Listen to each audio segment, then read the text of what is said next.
We've covered a plethora of receivers here on our NFL Draft Film Room. Cortland Sutton, DJ Chark. We've gone through them all. But there's one guy that we might like just a little bit more. Brennan Albert is here. I am Adrian Fedke. I've had some pretty bad puns. Michael Gallups, yeah. But that was pretty good, right? Wasn't the worst one. I got to put it that way. I mean, it was certainly better than Michael Gallups. But DJ Moore, he's the next one of Adrian's bad pun alert. that was okay. It wasn't terrible. I mean, it was not something that I would write in script, but it wasn't terrible. Yeah, I didn't write it in script either. I just came up with it like Love it. 10 minutes ago.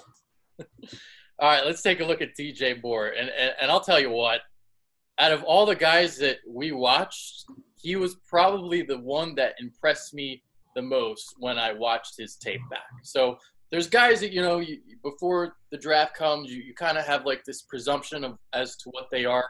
Then you really dig into the tape, and he really, really impressed me.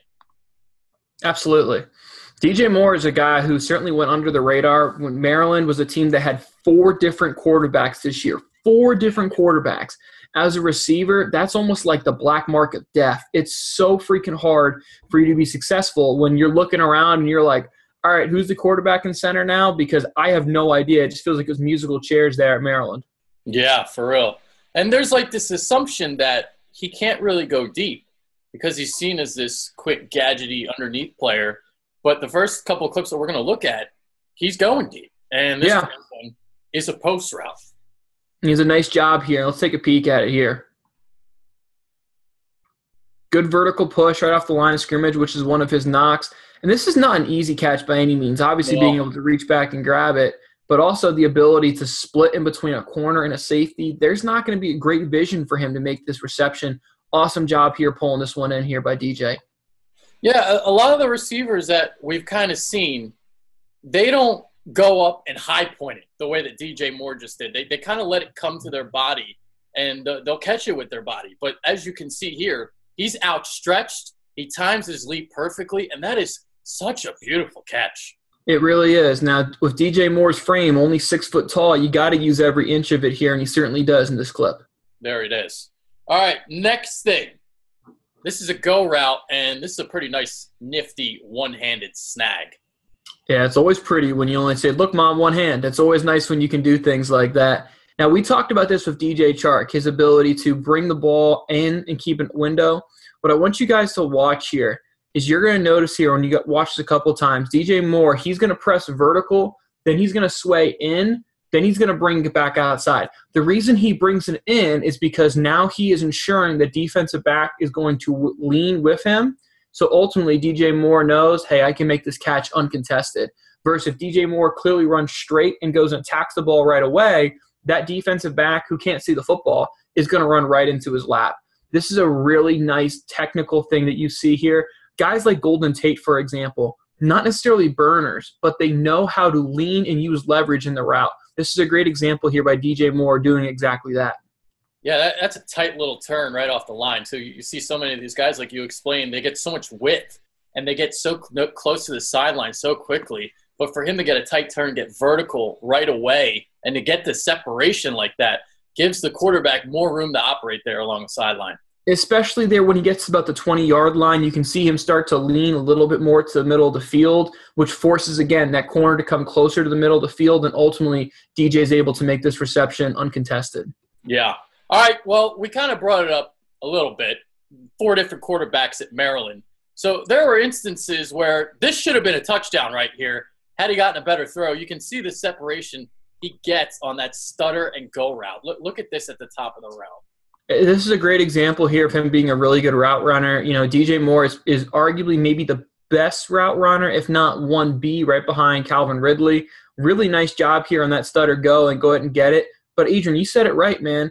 If he's playing with a good quarterback, this is a touchdown all day. Yeah. And let's look at slow-mo. Let's look at the feet. And he's burnt toast, this cornerback.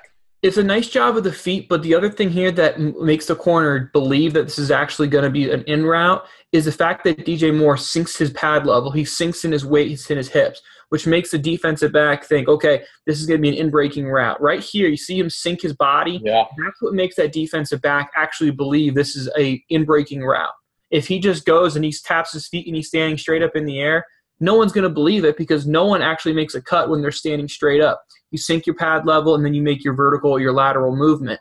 That's what's a really good route about this is DJ Moore's ability to drop his weight, make the corner believe it. And you know what the truth is? This should have been a touchdown if he's with any of his quarterbacks that were worth a damn, except for all 4 of them aren't awesome. Yeah, that's ridiculous. Get Sean Hill back to Maryland. Let him throw that out there. Yeah, absolutely. All right, some awareness in zone, and this is a good job of seeing the soft spot, making the catch, and then getting an extra couple yards on this turn, and then, look at him slither for a couple more. It's a great job here. He's eventually going to see. He's going to run a curl, but he's pretty much going to run it right behind Shaquem Griffin's head. So pretty much he's waiting for Shaquem Griffin to clear space, and once he does, he's going to settle it down. Now he's going to be able to go and get a couple yards. This isn't a great clip of it here, but I promise you guys, DJ Moore is one of the best yak receivers in this year's draft. Yeah, I should have gotten more clips of that. I kind of wanted to show some of the deep ability that he possesses because there's such an assumption that all he is like this underneath threat, and that's where he's at his best is the yak ability, the change of direction, the quickness. Mm-hmm. Yeah, so, absolutely. Yeah. All right, next thing we're going to see, post route. And he's got some underrated strength. He basically bounces off this safety, trying to knock this ball free, and he just keeps going. He's a big-bodied receiver here, and I'm going to talk about his big body in a moment, but certainly he is not afraid to go over the middle. I made that comparison to Golden Tate, Jarvis Landry. I think this is the type of receiver he is in the next level. The negative is what type of ceiling or what type of floor does he have? Maybe a guy like Zay Jones is kind of a floor for him. Yeah, and he just bounces off people. I mean, you told me he was 210 pounds it was? Yep. And I was like shocked. I'm like, he's 210? Yep. He's put together, man. Compacted 210 right there. Yeah, he's put together. Yeah. Yeah. That's impressive to be able to just bounce off that safety like that. All right. So next thing, this is just an added gadget, added repertoire, taking some handoffs out of the backfield. I talked about how he's got some quickness and shiftiness after the catch. I mean, this is really a little bit of that right here as he turns the corner on this run to the outside. Guys, sometimes in the end of the day, football isn't all about X's and O's. Sometimes it's about Mikes and Joes. And this is an example here of my Joe is better than your Joe. Getting your guy in the backfield here and giving him the ball. Maryland's certainly not a team who's really deep for elite-level talent. So just get him the ball in space. A little jet motion here or a little outside zone type of situation with a double pull. Great job here getting the ball out in space and running. Yeah, you know what? He's not touched down the line. That's fair. But he certainly has enough juice to make this happen. Well, he gets all that width. So he's horizontal, he's horizontal, and then he turns that corner that quickly. And that's what's impressive about this. Mm-hmm. All right, so we're going to look at some route running. Not that this is a weakness of his, but you're the scout, so let us know what he's doing. Well, in this example here, guys, you're going to see him. He's going to get a little extra step here. A little bit too much, a little too many steps at the top of his route. He gets a little bit sloppy on the top of his route, especially if he's hung up off the ball. He gets a little sloppy, gets a little extra. You would love to see him be able to plant his left foot here and really explode back in one step. You're going to see him. He's going to take a couple more steps here. Just his inability to create separation at the top of the route. DJ Moore is really good at being physical off the line, but at the top of his route, for whatever reason, he struggles here a little bit. Sometimes his footwork gets a little bit sloppy, doesn't always use the best hand-fighting ability at the top of his route. Very coachable stuff, guys. It is really, really coachable things, but the top of his route is something that I think he struggles with a little bit. All right, so another kind of example, we're going to see a curl route, and his suddenness gets taken away because the defensive back gets his hands all over him. Again, where is it happening? It's going to happen at the top of the route here. This is where DJ Moore's weakness is. Doesn't mean he doesn't have vertical speed, guys. So don't think that's what I'm saying. What I'm saying is when he's making those movement type of situations, and the curl, the comeback, those routes that are 8 to 12 yards where defensive backs can kind of sit on him, that's where he's not great. Now, one thing he is really good about, though, is his yak ability. But as you'll see here, kind of gets hung up here. pretty much just get hung up right at the top of the route and doesn't create separation there. Yeah. So just one more look at it. And by the way, he can line up outside. He can line up inside. He can be wherever the hell you want him to be. Absolutely. And you know what? To be fair, his lack of separation, I would say that's also fair for guys like Jarvis Landry and Golden Tate. Those guys are really rarely running free. More often than not, they're making catches in contested situations, and then they're just bodying guys out. All right, so one more clip that we're going to look at here. Some extra steps at the top of the route that you don't like. Talk about it. A little get sloppy here, so he's going to come in, he's going to settle. Now, you got to make a decision here, DJ. Are we coming straight back to the quarterback, or are we moving down? See, 1, 2, 3, 4, 5, before he actually gets his numbers around. Man, we want to be able to make this motion in as few steps as possible. He's taken so many steps at the top there. Again, let's wait till he gets to the top of his route. Right about now, he's at the top of his route. 1, 2, 3, 4, 5, 6 before he really gets his chest all the way around. You want to see him do this quicker. Again, the top of his route, this is where DJ Moore kind of needs to improve. And then a shitty throw by the quarterback. That's not even on target. Yeah. Like pretty much par for the course with Maryland quarterbacking. Yeah. Yeah. So if there's a guy whose stats could have been inflated more, it was probably DJ Moore.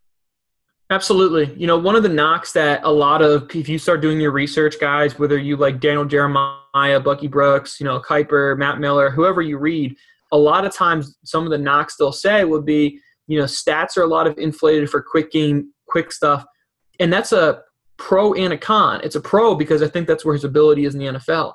It's a con because, as Adrian talked about earlier, maybe the negative was, can he press the field vertical?